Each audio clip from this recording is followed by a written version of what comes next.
Variables ഉപയോഗിച്ചിട്ട് എങ്ങനെ രണ്ടക്ക സംഖ്യയെ കണ്ടെത്താം? ആ രണ്ടക്ക സംഖ്യയുടെ പ്രത്യേകത എന്തെന്ന് വെച്ചാൽ അതിൻ്റെ ആദ്യത്തെ സംഖ്യയും രണ്ടാമത്തെ സംഖ്യയും തമ്മിൽ 3 ഡിഫറൻസ് ഉള്ളത്.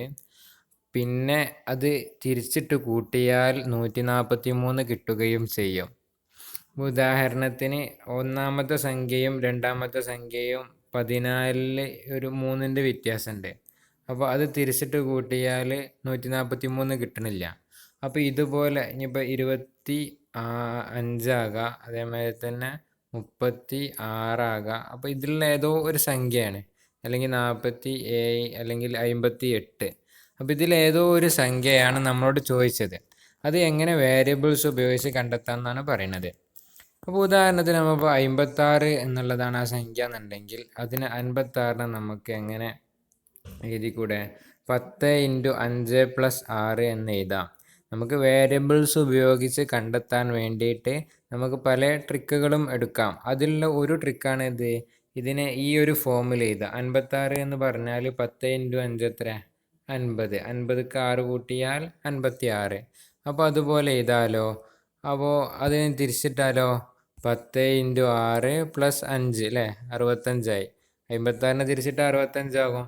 അപ്പോൾ അത് എങ്ങനെ എഴുതുക? 10 × 6 + 5 എന്ന് എഴുതിക്കൂടെ? എഴുതാം. അപ്പോൾ ഇനി നമുക്ക് കണ്ടെത്താനുള്ള സംഖ്യയുടെ ഈ ഒറ്റ യൂണിറ്റ് പ്ലേസിലുള്ളത് ബി എന്നുള്ള സംഖ്യയാണെന്നുണ്ടെങ്കിൽ അതിൻ്റെ 10th പ്ലേസിൻ്റെ ഇതിലേക്ക് 3 വ്യത്യാസം ഉണ്ടാവും നമ്മൾ നേരത്തെ പറഞ്ഞു. അപ്പോൾ അത് B+3 ആകും അല്ലേ? യൂണിറ്റ് പ്ലേസിലുള്ളത് ബി എന്നാണെങ്കിൽ അതിനേക്കാൾ 3 കൂടുതലാണ് അതിൻ്റെ 10th പ്ലേസിലുള്ളത് എന്നാണ് പറഞ്ഞത്. അപ്പോൾ മറ്റേ സംഖ്യ B+3 എന്നുള്ളതാകും. അപ്പോൾ ആ രണ്ടക്ക സംഖ്യ ഏതാകും? ആ രണ്ടക്ക സംഖ്യയെ നമുക്ക് ഇങ്ങനെ എഴുതാം. യൂണിറ്റ് പ്ലേസിലുള്ളത് ബി ആണ്, അതുപോലെ തന്നെ 10th പ്ലേസിലുള്ളത് B+3 ആണ്. അപ്പോൾ വെറും B+3 എന്ന് എഴുതാൻ പറ്റൂല. 10 × 5 എന്നല്ല നമ്മുടെ 56ൻ്റെ അവിടെ പറഞ്ഞത്. എന്ന് പറഞ്ഞ മാതിരി 10 × B+3 എന്ന് അവിടെ എഴുതി കൊടുക്കണം. ഓക്കെ, അപ്പോൾ അങ്ങനെ. അപ്പോൾ ആ സംഖ്യ നമുക്ക് കിട്ടി. ഇനി നമുക്ക് തിരിച്ചിട്ട് കൂട്ടിയാലാണ് 143 കിട്ടുക എന്ന് പറഞ്ഞത് അല്ലേ? അപ്പോൾ 143 കിട്ടാൻ വേണ്ടി നമുക്ക് തിരിച്ചിടണം. ഏതായാലും ഇതിപ്പോൾ ഇങ്ങനെ എഴുതിയാൽ ഒരു റിസ്ക് ഉണ്ട്.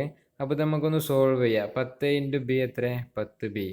അതേമാതിരി തന്നെ 10 × 3 30, പിന്നെ +B അല്ലേ? അപ്പോൾ 10B ഉണ്ട്, പിന്നെ ഒരു B ഉണ്ട്. അപ്പോൾ 10Bയും ഒരു Bയും കൂടി കൂട്ടിയാൽ 11B ആകും. പിന്നെ 30 മാത്രം ബാക്കിയാവും, അവിടേക്ക് എടുത്തെഴുതി. അപ്പോൾ അങ്ങനെ. അപ്പോൾ നമുക്ക് കിട്ടാനുള്ള സംഖ്യ 11B + 30 എത്രയാണെന്നാണ്. ഇനി 11B + 30 തിരിച്ചിട്ട് കൂട്ടിയാൽ 143 കിട്ടുമല്ലോ. അപ്പോൾ തിരിച്ചിടാനുള്ള സംഖ്യ ഏതാണെന്ന് കണ്ടെത്തണ്ടേ? അതാണ് ഇനി പറയാൻ പോണത്. അപ്പോൾ തിരിച്ചിടുമ്പോൾ ഈ B എന്നുള്ളത് യൂണിറ്റ് പ്ലേസിൽ നിന്ന് എവിടേക്ക് എത്തും? 10th പ്ലേസിലേക്ക് എത്തും അല്ലേ? അപ്പോൾ 10th പ്ലേസിലേക്ക് എത്തി. എത്ര? അപ്പോൾ 10B എന്നാകും. പിന്നെ B+3 ആയിരുന്നു 10th പ്ലേസിൽ ഉണ്ടായിരുന്നത്, അത് യൂണിറ്റ് പ്ലേസിലേക്കും വരും. ഓക്കെ, അപ്പോൾ ഇതേമാതിരി എഴുതിയതാണത്. 10 × 5 + 6 56 എഴുതണമാതിരി ഈ നമുക്ക് കിട്ടാനുള്ള സംഖ്യ നമുക്ക് തിരിച്ചിട്ട്, അതായത് 65 നമ്മൾ എഴുതിയ മാതിരി തിരിച്ചിട്ട് കൂട്ടി. ഓക്കെ, അപ്പോൾ 10 × 6 എന്ന് ഇവിടെ ഇനി 6 ഉണ്ടായിനി, ആ 6 ഇങ്ങോട്ട് വന്നപ്പോൾ അതേമാതിരി ഇവിടെ ഇനി B ഉണ്ടായിരുന്നത്, ആ B ഇങ്ങോട്ട് വന്നു. ഓക്കെ, B+3 എന്നുള്ളത് 10th പ്ലേസിലായിരുന്നു, അത് യൂണിറ്റ് പ്ലേസിലേക്ക് വന്നു.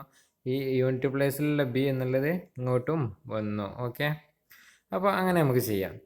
ഇനി അത് ചെയ്ത് നോക്കുക. 10B + B + 3. 10B + B എത്ര? 11B അല്ലേ? അപ്പോൾ 11B, പിന്നെ +3 എന്നുള്ളത് നേരിട്ട് എഴുതും. അപ്പോൾ നമുക്ക് രണ്ട് സംഖ്യയും കിട്ടി. 11B + 30ഉം 11B + 3ഉമാണ് രണ്ട് സംഖ്യകളും. ഇനി അത് രണ്ടും കൂടി കൂട്ടിയാൽ എത്ര കിട്ടും എന്നാണ് പറഞ്ഞത്? 143 കിട്ടുമെന്നാണ് പറഞ്ഞത്. അപ്പോൾ നമുക്ക് കൂട്ടണ്ടേ? എന്നാൽ കൂട്ടി നോക്കാം. 11B + 30ഉം 11B + 3ആണ് കൂട്ടേണ്ടത്. അപ്പോൾ 11B ഇതിൽ നമുക്ക് ലൈക്ക് ടേമുകളാണ് ആദ്യം കൂട്ടുക. 11Bയും 11Bയും നേരെ കൂട്ടാം അല്ലേ? 11B 11B ടോട്ടൽ 22B ആകും. പിന്നെ 30ഉം 3ഉം കൂട്ടാം. അപ്പോൾ 30ഉം 3ഉം 33.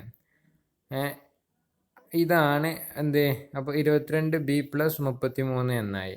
ഇത് ആണ് എന്ത് 143. തിരിച്ചിട്ട് കൂട്ടിയാൽ 143 നമുക്ക് കിട്ടുമെന്ന് നേരത്തെ പറഞ്ഞു. അപ്പം ഇനി നോക്കി 22b + 33 143 എങ്കിൽ ഇനി b എത്രയെന്ന് കണ്ടെത്താൻ വലിയ സുഖമാണ്. കാരണം ഈ 33നെ നമുക്ക് ഇങ്ങോട്ട് ട്രാൻസ്പോസ് ചെയ്യാം. അപ്പോൾ 143 - 33 110. ഇനി 22നെ ഇങ്ങോട്ട് ട്രാൻസ്പോസ് ചെയ്യാം. കാരണം ഇവിടെ ഗുണിക്കാനാണ് 22, അപ്പോൾ ഇവിടെ ഹരിക്കാനാവും. അപ്പോൾ 110 ഹരിക്കണം 22 5. ബി എന്നുള്ളത് 5 ആണ്. അപ്പോൾ നമുക്ക് ബി എന്നുള്ളത് കിട്ടിയാൽ ഇനി സുഖമാണ്. ബി എന്താ 5ക്ക് 3 കൂട്ടിയാലാണ് 5 എന്നുള്ള ബി എന്നുള്ളത് എന്താണ് യൂണിറ്റ് പ്ലേസിലുള്ള സംഗതിയാണ്. നമ്മൾ പറഞ്ഞു യൂണിറ്റ് പ്ലേസിൽ ബി ആണ് എന്നുള്ളത്. അപ്പോൾ അത് 5 ആണ്. അപ്പോൾ യൂണിറ്റ് പ്ലേസിൽ ബി ആകുമ്പോൾ 10th പ്ലേസിൽ ബിയിലേക്ക് എത്ര കൂട്ടണം? 3 കൂട്ടണം. അപ്പോൾ 5 + 3 എത്ര? 5 + 3 8 അല്ലേ? 5 + 3 8. അപ്പോൾ 85 ഉത്തരം എന്നർത്ഥം. ഈ 85ന് തിരിച്ചിട്ട് എത്ര കിട്ടും? 58 കിട്ടും. അപ്പോൾ 85 58 കൂട്ടി എത്ര കിട്ടും? 143 കിട്ടും. അപ്പോൾ ഇത്രയും സിമ്പിളാണ്. ഇനി ഇതുപോലുള്ള കണക്കുകളൊക്കെ നമ്മൾ ഈ ഒരു ഫോം വെച്ച് ചെയ്താൽ മതി.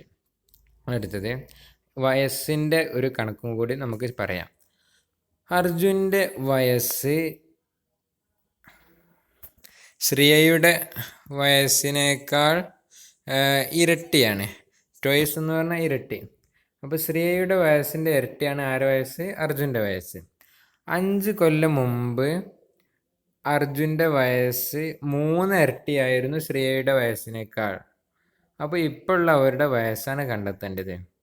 ഇവിടെ ആരുടെ വയസ്സാണ് ചെറുത്? ശ്രേയയുടെ വയസ്സ്. അത് നമുക്ക് എക്സ് ആക്കി എടുക്കാം.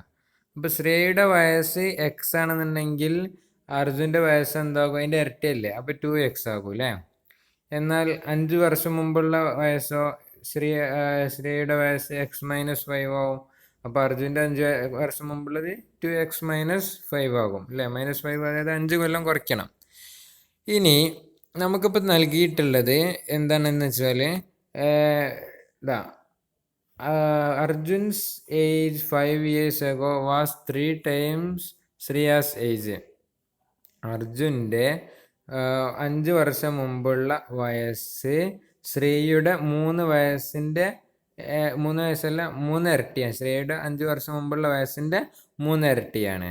അപ്പോൾ ശ്രീയുടെ 3 വർഷം മുമ്പുള്ള വയസ്സ് എത്ര? x-5. നമ്മൾ 5 വർഷം മുമ്പുള്ള വയസ്സ് x-5. പിന്നെ അർജുൻ്റെ 5 വർഷം മുമ്പുള്ള വയസ്സ് 2x-5.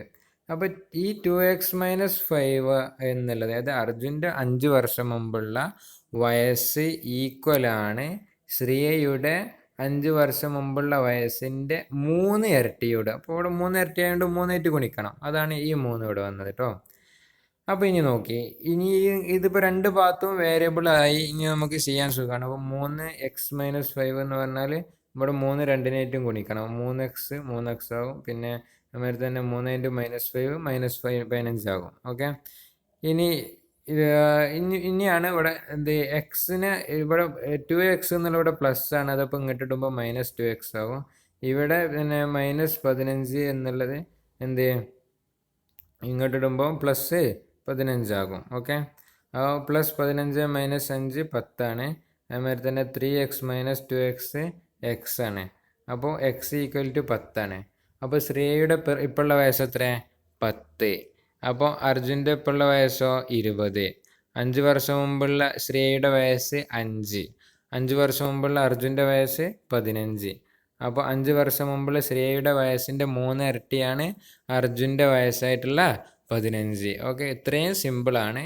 ഇത് മനസ്സിലായില്ലെങ്കിൽ ഒന്നും കൂടി കേട്ടാൽ മതി. വളരെ സിമ്പിളാണ്. ഓക്കെ. അപ്പോൾ ഈ എക്സസൈസ് മുഴുവനായിട്ട് നിങ്ങൾ ചെയ്ത് മനസ്സിലാക്കണം. ഒന്നുപോലും വിട്ടുപോകരുത്. മുഴുവനായിട്ട് ചെയ്യണം. ചെയ്തതിൻ്റെ ശേഷം ഞാൻ അയച്ചു തന്നത് നോക്കിയിട്ട് ശരിയാക്കും വേണം. മനസ്സിലാകാത്തത്, ചെയ്യാൻ കഴിയാത്തത് പേഴ്സണലായിട്ട് ബന്ധപ്പെടുക. അസ്സലാമു അലൈക്കും.